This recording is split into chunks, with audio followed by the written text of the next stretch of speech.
Halo Mams, kita ketemu di cerita Mam and Jo.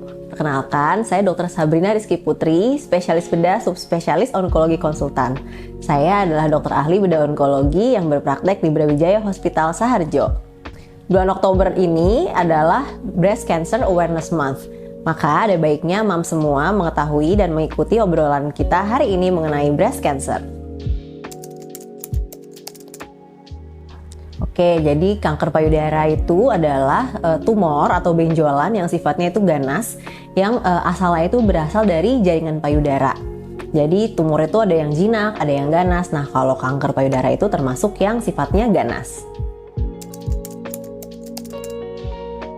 Oke, jadi gejala utamanya itu adalah benjolan yang muncul di payudara dan biasanya itu tumbuhnya cepat. Tapi yang kadang-kadang Mams mungkin sering dengar, biasanya pasien itu mengeluhkan kalau keluhannya ini nyeri, tapi jangan sampai ketipu karena benjolan di payudara itu, apalagi curiga kanker, biasanya malah tidak menimbulkan nyeri di payudara.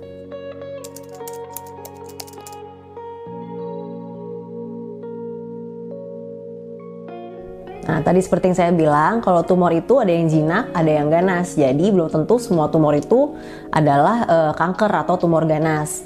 Yang bisa menentukan itu adalah jaringannya harus diambil dulu, diperiksa di lab oleh dokter patologi dan akan menentukan jenisnya, apakah dia jenis yang jinak ataupun yang ganas. Keluhannya sendiri tadi adalah benjolan yang sifatnya itu tumbuhnya lebih cepat dan mungkin bisa mengenai ke organ-organ sekitar, misalnya ada perubahan di kulitnya. Itu kalau tumornya benjolan yang jinak, biasanya dia tumbuhnya perlahan-perlahan.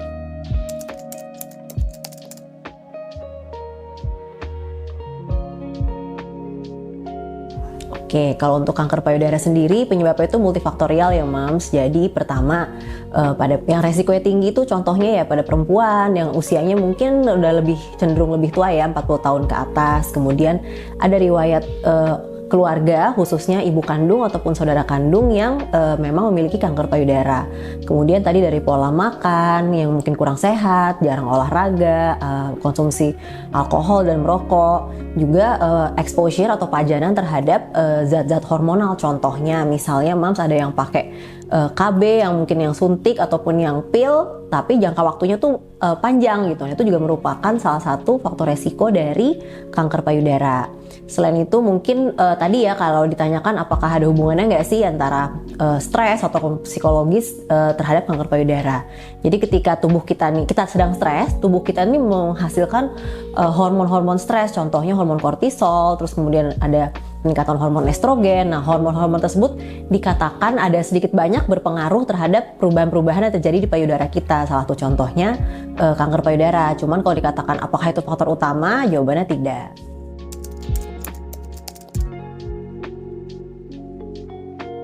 Nah, uniknya kanker payudara itu ada juga ternyata ditemukan di laki-laki. Jadi, Mams mungkin boleh periksa-periksa juga papahnya gitu ya. Karena memang ada ditemukan kanker payudara di laki-laki walaupun memang jumlahnya tuh persentasenya kecil, sekitar 1-2% di seluruh populasi. Jadi walaupun sangat jarang terjadi, tapi itu dapat ditemukan di laki-laki.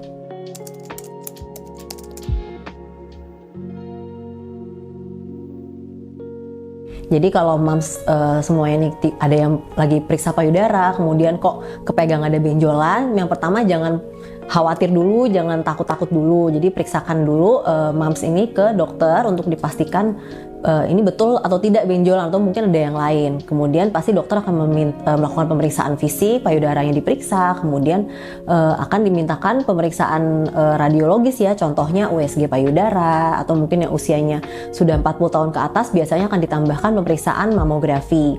Setelah lengkap pemeriksaannya dilakukan, biasanya jika confirm memang ada suatu benjolan yang mencurigakan, biasanya bisa dilakukan pengambilan sampel atau yang dikenal dengan biopsi gitu. Apalagi kalau memang ini dokter ini curiganya tumornya tumor ganas nih, nah itu harus dilakukan biopsi dahulu. Setelah tegak diagnosisnya tadi dia adalah suatu kanker payudara, maka memang ada beberapa modalitas terapi untuk kanker payudara. Jadi yang pertama ada operasi, Kemudian mungkin pernah dengar kemoterapi ya mam semuanya gitu ya. Tapi nggak cuma kemo aja, mungkin pada taunya nih kebanyakan kemo gitu kan, udah keburu takut duluan. Padahal sebenarnya ada yang lain, contohnya terapi hormon, kemudian terapi target, imunoterapi, dan radioterapi. Jadi memang modalitas untuk kanker payudara itu ada banyak gitu.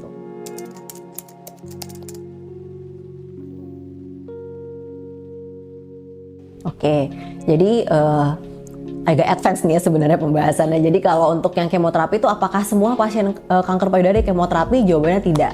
Karena tadi kembali lagi setelah kita mendapatkan jaringan minimal dari jaringan sampelnya atau mungkin yang sudah dioperasi, diperiksakan, kita harus menentukan dulu dari hasil sampel tersebut jaringannya ini jenis kanker payudaranya yang mana gitu. Karena secara umum ada 4 jenis kanker payudara dan 4-4-nya ini jenis pengobatannya itu bisa beda-beda. Ada satu jenis yang memang obatnya itu bukan dengan di kemoterapi tapi dengan terapi hormon gitu, mungkin setelah ada rangkaian operasi dan sebagainya. Kemudian yang mana lagi contohnya mungkin yang sudah stadium lokal lanjut, itu mungkin yang pernah dengar stadium 2B ke atas gitu ya, stadium paling tinggi itu stadium 4 gitu. Jadi kalau sudah 2B, 3 atau 4 ya itu memang kemungkinan besar terapinya adalah di kemoterapi. Tapi kalau ketemunya lebih dini, lebih awal, maka kemungkinan tidak di kemoterapi itu masih ada gitu. Jadi makanya itulah pentingnya mam semua di sini melakukan deteksi dini gitu, sehingga ditemukan lebih awal jauh lebih baik gitu.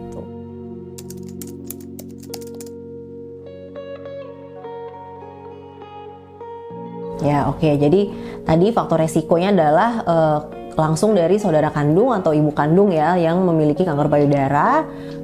Itu maka harus diperiksakan juga gitu, sebaiknya di screening lebih awal untuk mams apakah ada indikasi atau sudah mungkin lebih beresiko. Jadi memang sekitar 20-25% kanker payudara itu diturunkan dari ibu kandung atau dari saudara kandung, ada faktor keturunannya.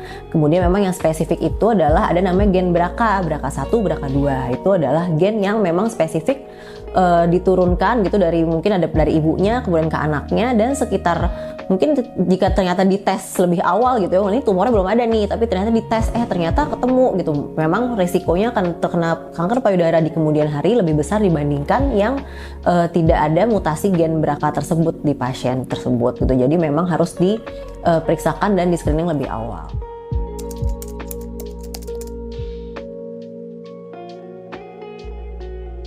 Oke, jadi tadi dari faktor resiko tuh kan ada yang modifiable, ada yang non-modifiable. Jadi kita bisa ubah, ada yang enggak nih. Contoh yang bisa diubah kan kayak lifestyle, kemudian makanan, olahraga, pemilihan KB, itu kan kita masih bisa merubah. Cuman contoh yang tidak bisa dimodifikasi itu tadi salah satunya adalah keturunan, faktor keturunan. Jadi memang jika memang ibunya sudah memiliki kanker payudara, yang paling penting dilakukan adalah melakukan deteksi dini seawal mungkin. Caranya dengan sadari atau pemeriksaan payudara sendiri. Ini semua perempuan wajib melakukan sadari setiap bulan 1 kali setiap bulan. Dipilih timing yang tepat. Jadi kalau untuk moms yang masih haid gitu ya, masih rutin haid teratur, itu dipilih kurang lebih 10 hari dari hari pertama mams haid. Jadi misalnya mams haidnya tanggal 1 gitu, nanti tanggal 10 atau tanggal 12 misalnya mam boleh pada periksa tuh payudaranya. Kenapa? Karena kalau pas sebelum haid kan kita payudaranya malah rasanya kan nggak nyaman ya, itu kan pada nyeri, terus kayak gerenjel-gerenjel. Nah itu kalau ada temuan sesuatu yang mungkin tumornya masih kecil, jadi rancu nih hasil kita sadari tadi, malahan nggak nyaman juga kan buat mam semuanya. Jadi memang baiknya ketika sudah selesai haid, payudara sudah lebih nyaman rasanya, nah itu harus diperiksa gitu. Jadi sebulan sekali rutin diperiksa. Kemudian kalau memang ada temuan tertentu, baiknya memang ke dokter diperiksakan, minimal diperiksa sama dokternya di USG gitu. Jadi kalau sudah ada pemeriksaan seperti itu, semakin awal kita tahu gitu, semakin kecil tumornya saat ketahuan akan lebih baik gitu hasilnya di kemudian hari.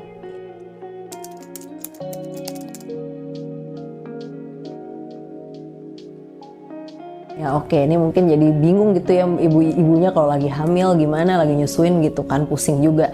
Oke, jadi yang paling penting tadi dilakukan pemeriksaan-pemeriksaan gitu ya kalau lagi hamil. Mungkin kalau untuk mamografi Kalau mungkin usianya udah lebih tua, ya, tidak perlu dikerjakan. Jadi yang penting adalah USG-nya tersebut.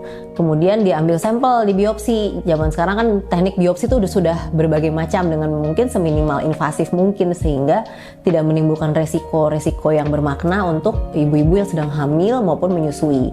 Nanti setelah keluar hasilnya, sudah tegak hasilnya, maka harus dilihat kira-kira mungkin nih sudah stadium berapa, terus kemudian derajat keganasannya seperti apa, jenisnya yang mana, nanti barulah ditentukan terapi yang sesuai dengan kondisi ibu saat itu, apakah misalnya perlu kemo atau operasi dulu dan sebagainya. Itu harus benar-benar kita sesuaikan dengan kondisi saat itu gitu.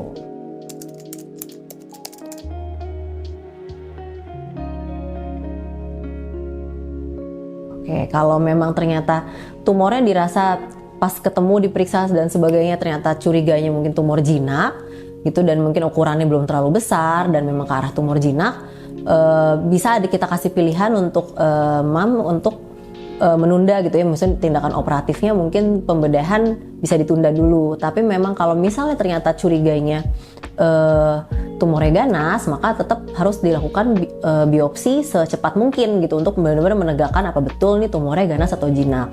Kalau misalnya tumor jinak pun dan misalnya mau operasi gitu ya, makanya memang baiknya disarankan sebelum hamil. Kenapa? Karena nanti ketika misalnya lagi hamil atau lagi menyusui, kemudian tiba-tiba pengen operasi aja deh gitu, mungkin akan agak repot karena lagi nyusuin terus mungkin terkait mungkin letaknya mungkin apakah di daerah puting dan sebagainya, jadi nanti akan kesulitan buat dede bayinya untuk proses menyusuinya, mengasihinya tuh akan lebih repot gitu buat mam sekalian. Jadi memang sarannya antara sebelum tadi hamil atau melahirkan, sebelum hamil lah baiknya ya, atau mungkin nanti ditunggu setelah dedenya tuh selesai ASI eksklusif gitu. Oke, sekarang tips untuk mams yang mungkin sedang merencanakan kehamilan.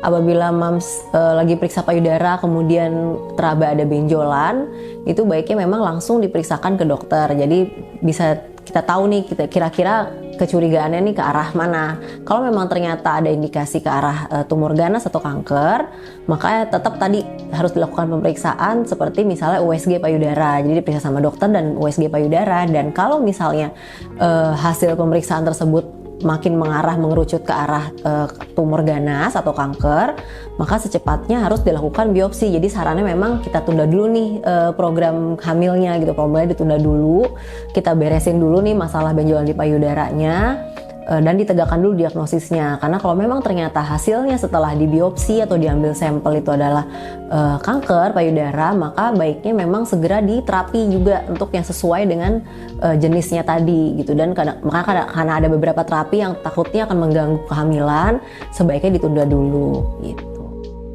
Nah mams, itu tadi obrolan kita mengenai breast cancer atau kanker payudara. Kalau mam semua ingin tanya-tanya lebih lanjut mengenai kanker payudara, boleh ketemu saya, Dr. Sabrina di Brawijaya Hospital Saharjo.